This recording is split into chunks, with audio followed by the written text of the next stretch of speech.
안녕하세요. 액션러닝 코리아 이영민입니다. 오늘은 세 권의 책, 짧지만 멋진 말 광화문 글판, 소소하지만 매력적인 소통법 스몰토크의 힘, 그리고 그 흔한 명언이라고 사람들의 입에 많이 오르내리는 포브스가 선정한 약 1만 가지를 담고 있는 명언의 결정판이라고 하죠. 포브스 명언집, 이 세 권을 가지고 함께 나눠보려고 합니다. 끝날 때까지 끝난 게 아니라고 합니다. 자기 관리에서 승리하시기를 응원합니다. 오늘은 광화문 글판 가운데 2020년 여름판 백문산 시인의 정지의 힘이라는 시로 시작을 하려고 합니다. 제가 시 하나 읽어드리겠습니다. 정지의 힘, 백무산. 기차를 세우는 힘, 그 힘으로 기차는 달린다. 시간을 멈추는 힘, 그 힘으로 우리는 미래에 간다. 일을 하지 않을 자유, 그 때문에 우리는 일할 권리를 가진다. 정지에 이르렀을 때 우리는 달리는 이유를 안다. 생명의 구심력은 정지의 힘이다. 씨앗처럼 정지하라. 그 힘으로 우리는 피어난다. 한번 꼭 찾아서 읽어보시면 좋겠고요. 이 전체 시 가운데 제일 끝에 짧은 두 문장, 짧지만 이 멋진 말로 그 바쁜 거리를 걸어가는 사람들을 잠시 멈추게 하고 또 눈길을 빼앗는 그런 멋진 말로 우리에게 다가옵니다. 광화문에서 읽다 거닐다 느끼다라고 하는 이 책은 어디서 읽어도 상관없고요. 제가 말씀드렸던 것처럼 책 목차만 봐도 독서라고 하는 것처럼 아주 짧은 목차지만 그 목차 속에 이 책 전체에 대한 내용이 숨어 있습니다. 삶의 가장 구석진 곳에 숨어 있는 희망의 속삭임에 대해서 이야기하고요. 지금 열심히 하고 있지만 더 열심히 그리고 그 주어진 그 순간순간을 더 사랑하라고 이야기합니다. 또 더 나아가서 아무리 어려운 시절을 보내고 있다 할지라도 내일도 모레도 꿈꿀 수 있는 삶을 위하여 살라고 이야기합니다. 4부에서는 다시 시작하라. 한 번도 상처받지 않은 것처럼 5부는 나는 오늘도 나를 응원한다. 이 안에 약 25년 동안 한자리를 지켜온 광화문 글판들을 통해서 사람들의 마음을 두드리고 많은 여운과 감동을 주는 그런 광화문 글판입니다. 나태주 시인의 풀꽃이라는 시가 1위였고요. 그리고 제가 좋아하는 정현종 시인의 방문객이라는 시 제가 읽어드릴게요. 사람이 온다는 건 실은 어마어마한 일이다. 한 사람의 일생이 오기 때문이다. 제가 지금 만나는 사람들, 제가 가르치면서 만나는 아이들, 현재의 모습뿐만 아니고 그 과거와 현재와 그리고 앞으로 어떻게 인생이 만들어질지 모르는 그 미래가 함께 오기 때문에 우리가 지금 만나는 그 한 사람 한 사람이 사실은 어마어마한 일이라는 거죠. 두 번째 책은 스몰 토크에 대한 책입니다. 이 책입니다. 잡담 말고 스몰 토크라고 하는 데브라 파인이라고 하는 사람이 지은 책인데요. 스몰 토크가 뭐야 도대체? 이렇게 이야기하는 분들이 있죠. 보통 스피치 할 때 3S라는 이야기를 하죠. 스탠드업, 스피크업, 샷업. 무슨 이야기죠? 낄 때 끼고 빠질 때 빠지라는 거죠. 특히 스몰 토크에서 둘이 대화를 하든 작은 모임이나 많은 사람들 앞에서 대화를 할 때 먼저 자신감을 가지고 당당하게 스탠드업 하라는 거죠. 그리고 스피크업 말하고요. 그 다음에 샷업 하라는 거죠. 너무 많은 것에 끼어들려고 하지 말라는 거죠. 가장 짧은 스몰 토크는 이름을 기억하는 겁니다. 자기 자신의 이름을 정확히 이야기하기도 하고요. 다른 사람 이름을 또 불러주면서 이름을 모를 때는 다시 한번 물어보고 반복해서라도 그 이름을 불러주는 게 좋다는 거죠.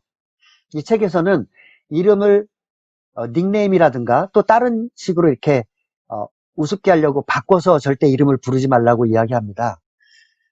우리가 이 스몰 토크라고 하는 이 주제를 가지고 먼저 대화 속에서 어떻게 좀 대중 앞에서 말하는 것에 대한 두려움을 제거하고 또 스트레스라든가 긴장감이 오는 것을 좀 상쇄시킬까를 이야기할 때 이 스몰 토크에서 이야기하는 한 몇 가지 원칙들이 있는데 이 책 속에서 중요한 것들 몇 가지만 좀 말씀을 드리도록 하겠습니다. 스몰 토크 책이 굉장히 많이 나와 있어요. 그래서 어떻게 하면 대중 앞에서 말하는 것에 대한 두려움이나 스트레스, 긴장감을 좀 이겨낼 수 있을까? 이 데브라 파이는 먼저 다가가라고 이야기합니다. 내가 저 사람들한테 받아들여질까? 또 어떻게 생각할까를 생각하지 말라는 거죠. 먼저 용기를 내서 다가가 보면은 다른 모임에 참석한 많은 사람들도 어정쩡하게 좀 두려워하면서 먼저 다가가지 못하는 그런 상황들에 있는 걸 알 수 있다고 합니다. 두 번째, 온몸으로 경청하라고 이야기합니다. 우리가 그 메라비안 법칙에 보면은 7대 93의 그 숫자가 나옵니다. 실제 말로 할 수 있는 것은 7%밖에 안 되고 나머지 93%가 몸이 말하는 언어라고 하는 겁니다. 그 끄덕거려주고 또 다시 한번 얼굴을 마주보면서 웃어주고 그 대화 속에서 온몸으로 경청하는 것을 연습하라고 이야기하고요.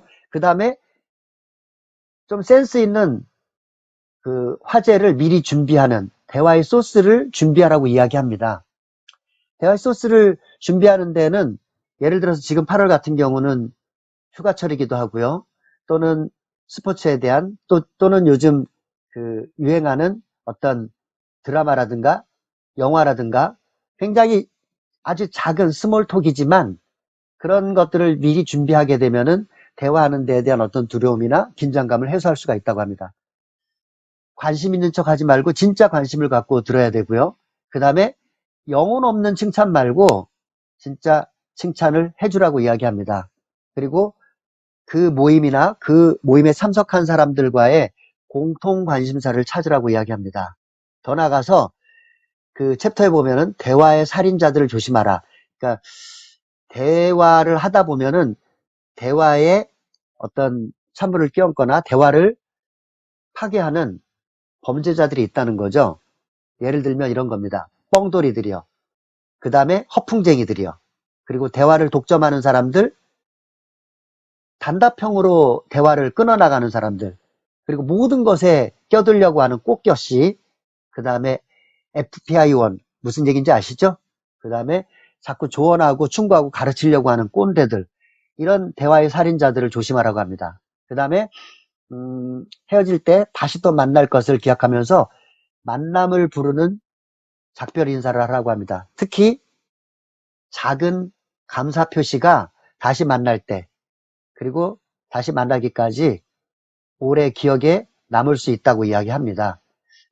제가 이 장표에 실어드린 그 이미지들은 혹시 관심 있으면 특히 스몰토크에 관심 있으면 한번 목차라도 읽어보시면 굉장히 도움이 될 만한 책들입니다. 책 14번째 챕터에 가면은 친밀한 관계를 형성하는 성공 요소 8가지를 얘기합니다. 저는 이걸 스몰톡 골든 룰이라고 이렇게 표현해 봤는데요. 첫 번째, 스몰 토크로 시작해서 끝날 때도 스몰 토크로 끝내라고 이야기합니다. 그리고 아까 말씀드렸던 것처럼 공감을 표현하고, 세 번째, 따뜻한 미소를 장착하라. 네 번째, 대화할 때 상대방의 이름을 불러줘라. 그리고 다섯 번째, 관심을 표현하라. 여섯 번째, 더 깊이, 더 구체적으로 물어라. 일곱 번째, 열심히 들어라. 여덟 번째, 조언은 이제 그만둬라. 아마 이 책 전체를 총망라하는 그런 내용인 것 같아요. 특히 세 번째, 따뜻한 미소를 장착하라 해서는 사람을 가리지 말고 모든 이에게 인사라고 이야기합니다. 좋아하는 사람에게만 인사라면은 아첨한다고 하고요. 또 어떤 사람들의 인사를 안 하게 되면은 좀 태도가 교만하다라고 이야기할 수도 있거든요. 스몰 토크 한번 관심 가지고 읽어보시기 바랍니다. 마지막 세 번째 책은 포브스 명언집입니다. 이 책은 명언의 A to G라고 할 수 있어요. 10,000가지의 명언을 모아놨고요. 그리고 주제들을 보시면은 관심 있는 주제들에 대해서 정말 좋은 명언들을 많이 모아놨거든요. 그 중에 보면은 저는 명언을 생각, 행동, 습관, 성품, 인생이라고 하는 이 4개의 테마를 토대로 해서 명언을 모으고 또 명언을 찾아가거든요. 첫 번째 생각에 대한 그 명언을 보면은 윌리엄 셰익스피어가 한 이야기죠. 생각은 그 효과가 시도될 때까지 꿈에 불과하다. 이런 짧지만 정말 마음에 와닿는 명언을 두 번, 세 번 읽다 보면은요. 지금 내 생각, 내 상황, 현재 내가 하고 있는 일에 이 명언이 엄청난 실행력을 저한테 푸시를 하거든요. 또 존 헨리 패터슨이라고 하는 사람이 이야기한 자신의 생각을 성공시키려면 짧은 말을 이용하라. 큰 생각을 담은 간결한 문장으로. 이것도 제가 두 번, 세 번 읽다 보면요. 어떻게 말하지? 어떻게 글을 쓰지? 그럴 때 좀 더 짧게, 좀 더 큰 생각을 담은 그런 간결한 문장을 자꾸 찾게 되거든요. 아까 말씀드린 것처럼 생각, 행동, 습관, 성격, 인생이라는 주제를 가지고 이렇게 찾아가다 보면은요. 정말 나한테 꼭 필요한 그런 명언들이 여기저기서 이렇게 눈에 띕니다. 책을 읽다가도, 신문을 보다가도, 또 방송을 듣다가도, 어떤 사람의 강의를 듣다가도 찾아내게 되거든요. 알프레드 아들러가 했던 행동에 대한 명언입니다. 행동하는 것만을 신뢰하라. 참 짧죠. 근데 저한테 와서 팍 박히거든요. 포브스 명언집은 구하기가 참 어려운 책 중에 하나예요. 나온 지 한 4년 됐나요? 근데 절판됐고요. 헌책을 사기도 참 쉽지 않습니다. 한번 구해보십시오. 책 표지에 이런 명언이 있습니다. 즐거움이 없는 곳에서 이익은 성장할 수 없다. 당신에게 가장 감동을 주는 것에 대해서 공부하라. 이 역시 윌리엄 셰익스피어의 명언입니다. 저는 이제 명언집을 한 30권 정도 갖고 있는데 성공 명언 1001가지. 여기에도 보면 제가 좋아하는 브라이언 트레이시의 성공한 사람은 더욱더 성공하는 경향이 있다. 항상 성공을 생각하기 때문이다. 이런 명언도 있고요. 정말 추천드리는 것은 악당의 명언입니다. 와, 이 책 되게 좋습니다.